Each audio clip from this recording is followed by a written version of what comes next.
දෙවමි. ඔබ හරි යනවා කියන මාව ඉල දාන්න. ඔන්න. දැන් කවුරුද නැගම මෙතන හිටියේ? මම බලන් ඉන්න කෙනා අප කවදාවත් එන්නේ නැහැ. කවුද මේ කියන්නේ?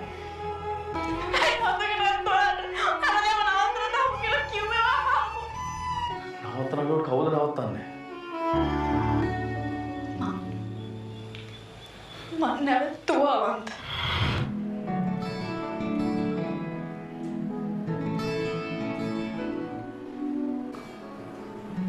මොකෝ? අයියා. යම්මි මෙන්න. හයි.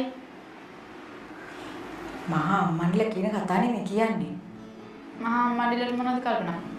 අපේ. හයි. දැන් මොනවද අපිට කල්පනා කරන්න තියෙන්නේ? කොයිතරම් බයෙන් ඉන්නේ ඔබේ අනාගතේ මොනවා වේද කියලා. මේ වෙන දේවල් එක්ක. මොකද? මගේ අනාගතය ගැන.